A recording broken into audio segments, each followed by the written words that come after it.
By the authority vested in me by the Senate of York University, I hereby confer on you the degree of Doctor of Laws, honoris causa, admitted ad gradum.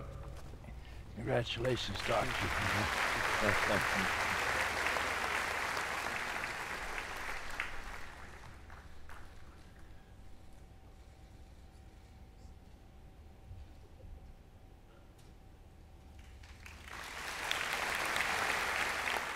Chancellor McMurphy, President Shuri, Dean Harvey Skinner, the Dean of the Faculty, faculty members, and not the least, all graduates here today and their families. I'm deeply honored and touched to receive an honorary degree from York University.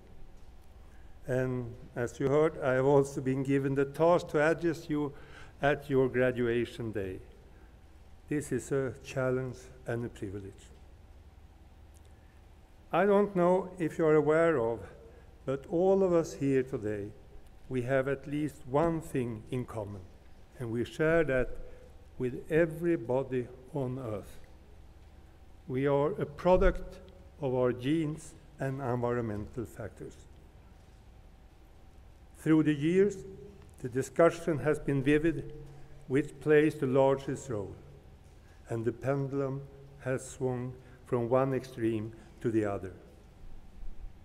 A new research area, epigenetics, has opened for the environment in shorter time frame than many thousands of years to have a profound influence on our genes. When it comes to academic achievements, I don't really know where the pendulum is right now. It is not my field of research. My field is, as you have heard, health. To stay healthy and avoid, or at least delay, the development of chronic diseases is a function of gene-environmental interaction. When I mention environmental factors, you may think of no access to clean water, toxic substances, endemic spread of bacteria and viruses. Yes, they have played a role in the past, and they still do. But where you live in Canada and where I live in Europe, there are other lifestyle factors which are more important today due to the development of the society. The World Health Organization predicts that in less than 10 years from now, that is 2020, 70% of all chronic diseases that lead to death will be lifestyle related. These lifestyle factors are related how to live your life, and not the least to whether you are physically active or inactive. You may be lucky to have genes that are less sensitive to certain lifestyle factors, but on a population basis, your lifestyle has a major and critical impact on your genes in regard to whether or not a chronic disease will develop prematurely. We are faced with the dilemma that our genes have been formed over thousands and thousands of years for a quite different lifestyle. Our ancestors had limited supply of food, and they had to do hard physical work to survive. Just centuries back, this was the situation for most on the globe. Thus, there has to be strong restraints on food and plenty of exercise for our genes to be expressed optimally. However, as you all know, especially in the Western society we live nowadays, an affluent life. We lack nothing, and definitely not food. The exception for many is the lack of physical activity.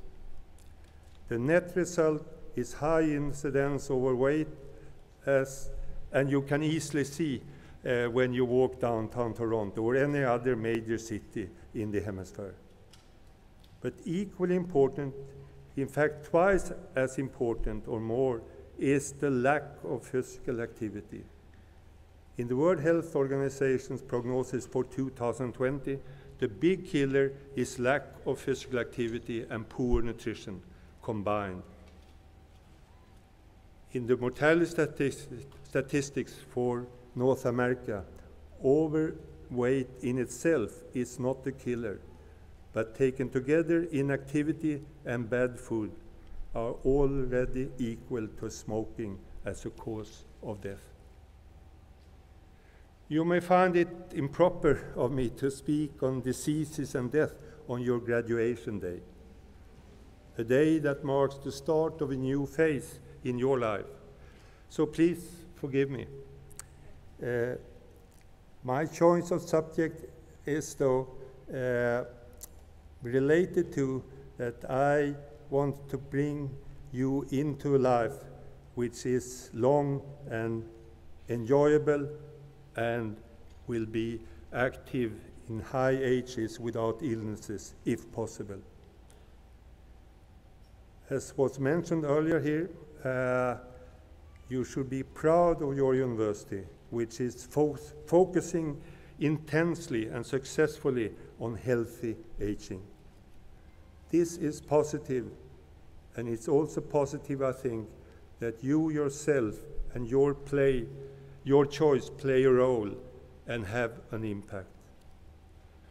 As was the fact when you did choose the York University and decided on your specific field of interest, which in one way or another is related to health. We have also heard that we cannot control all aspects of our lives, and I think that's very fortunate.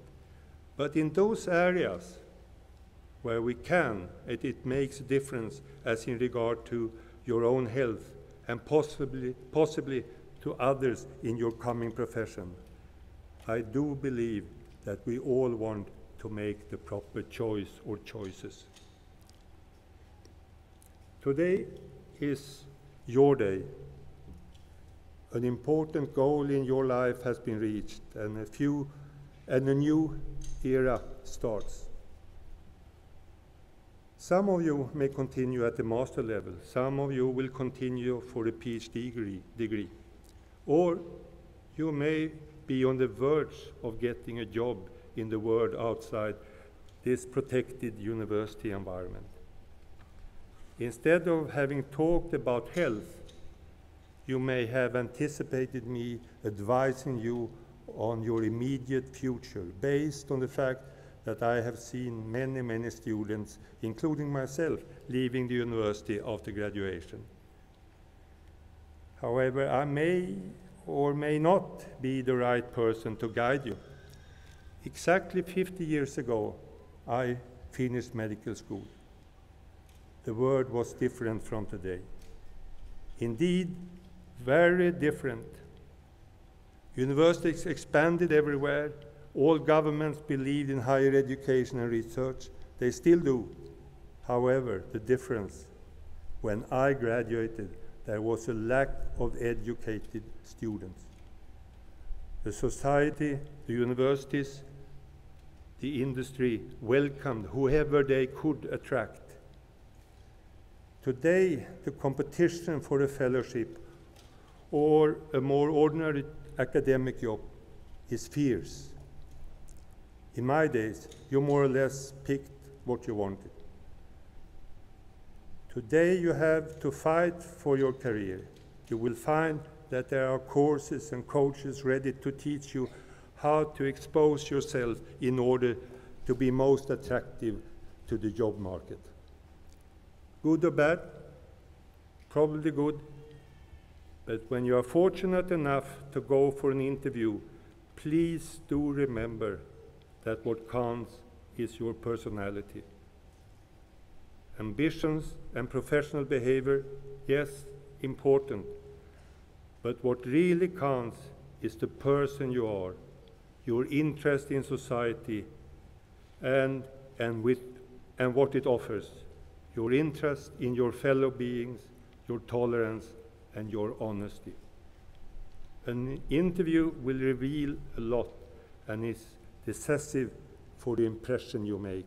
Just as important as grades and academic success. For me, the interview has been my primary guide in deciding who to back for a fellowship, who to offer a job in my group. I'm fortunate to have 3 children. They are now grown-ups and active in different types of job. Through their upbringing, they came, I think, most often to their mother for comfort and to me for advice.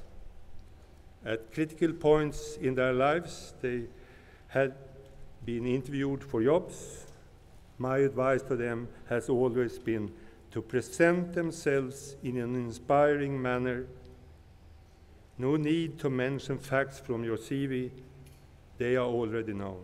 Instead, tell what makes your life stimulating, meaningful, and worth living.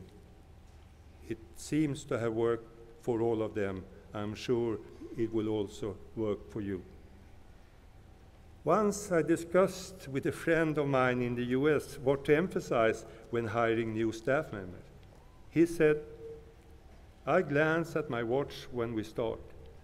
Then we discuss the matters of life, and when the discussion starts to repeat itself, then I look at my watch again.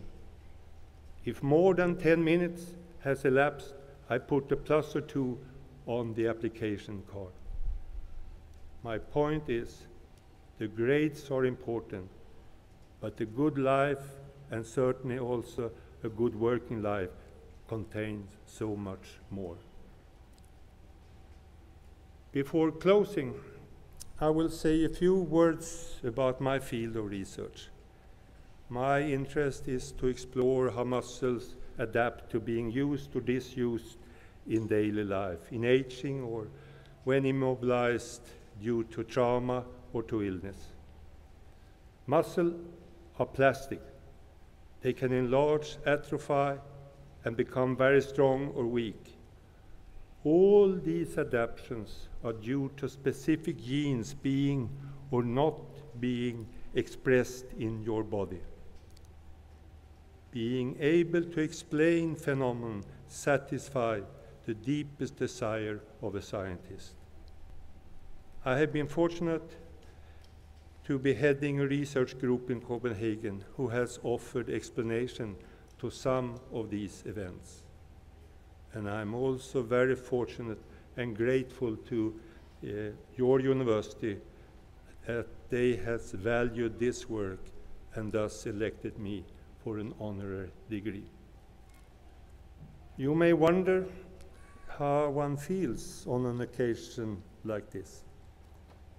I think Pindarus, a Greek poet who lived 500 years before Christ, has expressed it in the way that I would not be able to do myself. So in closing, his words will be mine today. Man is a shadow of a dream. When the lights of the gods fall on our path, we feel enlightened, and life becomes a blessing. That's the way I feel today.